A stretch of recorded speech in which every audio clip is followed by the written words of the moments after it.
If you're planning on having a podcast or you already manage a podcast and you're curious about what you should have in the show notes of the podcast, this video is about that. I'm going to show you what I do and what I think is the most effective. I'm still learning all the time, and so when I change my process, I'm going to make another video. But for now, I want to show you what I do and the information that I think you need as the metadata for your podcast episodes. My name is Zion Brock, and I'm the founder of the Get Known service.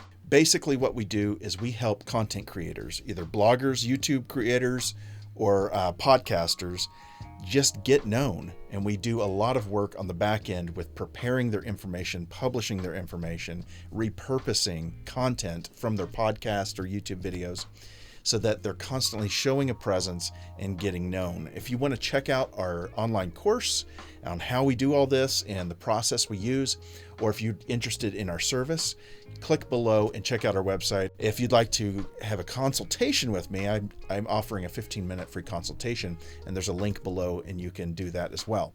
We also have a freebie on our website. It's a free Canva class. It's a mini course on how to use Canva. So if you've ever been interested in how to use that, check it out below. So we service several different podcasters, and this one is, her name is Dr. Angela Zekman, and she has a podcast called Keep the Weight Off. It's an amazing podcast. I strongly suggest checking it out. And she got set up originally using a service called Libsyn, and this is a publishing podcast service. It's not very complicated at all. It's a great tool to use. There's a lot of great publishing podcast services, but we fill in all the information she needs for every single episode. So not only do we put in the MP3 here, we upload a thumbnail that is a widescreen thumbnail and a square thumbnail. Most podcast distributors use a square thumbnail, so you got to have that. But then there's some information we have in the show notes that we publish as well, so that when people listen to this podcast, they have information that we want to let them know about. And so that would look like this. This is what it looks like on Apple Podcast Service. It has the blog, it has a description, and it has timestamps of things that we think is important that people can jump to. At the end of it, it repeats, hey, check out my blog here, because on the blog, actually, it brings them to their website. They can listen to this podcast on their website, as well as you can actually advertise to them and have things in the banners. So let's check out what that looks like. So this is the same podcast. Libsyn, that episode is embedded into her podcast so that if people play it from here, she gets credit, download and stream credit from that. I've got a nice, beautiful image there. And again, I've got the description, I've got the highlights or timestamps of the episode that we feel were important. And then on her website, I actually include a full raw transcription.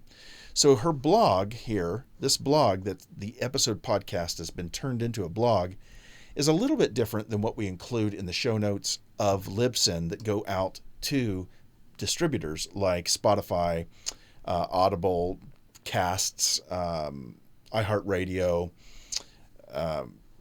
Podcast, Apple Podcasts. So let's check out what it looks like on Spotify. So here is Spotify, and it's the same episode. Again, I've got a link to her blog. That's the first thing you want to do, because you want to actually drive traffic to her blog, because that's where there's lead magnets, there's offers, there's services, there's products. That's very important. Then I've got the full description, same description, and then I have those same timestamps or highlights. And in here, I don't actually include the transcription of the podcast because it's already on her blog, so I don't include it there. All right, we also create a YouTube video. It's an audio video to show people, in case people find that her podcast through YouTube. And I use a service called Repurpose.io. It's really great for taking your audio and creating a video out of that. And but in the show notes, again, it's very similar. I've got a link to her podcast. I've got the episode number and description here. This is actually a subtitle that we sometimes include because that subtitle ends up being part of the thumbnail on the YouTube video. And then we have the timestamps. And the nice thing about YouTube is you can click it and it'll just jump the person listening to this to that section of the video or the audio. We actually include part of the raw transcription that is also on her blog. And then at the end of it, because YouTube has a limited amount of characters you can use for putting show notes in, we cut it off and we say, if you want to watch the full transcription, you can click here.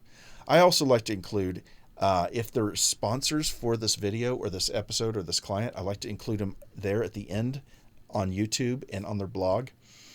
And then if you have any other show notes, any other resources, links to other things, this happens to have our podcast service I put in there as well. So if people are interested in our service and using us, they know that we, work on her podcast.